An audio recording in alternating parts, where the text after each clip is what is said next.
নিজেকে বড় মনে করা এটা শয়তানের স্বভাব। কার স্বভাব? বিনয়ী হওয়া এটা নবীদের স্বভাব। আল্লাহ তাআলা ফেরেশতাদেরকে বলেছিলেন উসজুদু লি আদম, তোমরা আদমকে সিজদা দাও।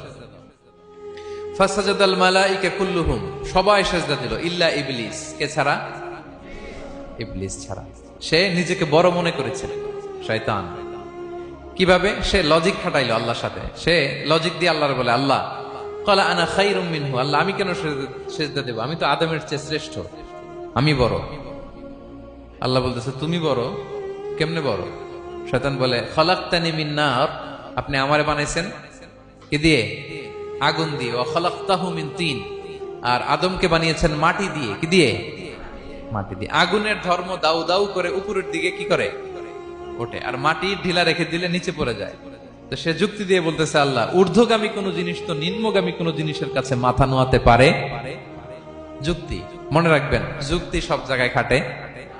যুক্তি দিল আল্লাহ আমি শ্রেষ্ঠ, তাকে বানাইছেন মাটি দিয়ে, আমারে বানাইছেন আগুন দিয়ে, আমি কেন মাথা নত? আমি বড়। আমি বড় বলার সাথে সাথে দৃশ্যপট পাল্টাই গেল। আল্লাহ বলে বের হ।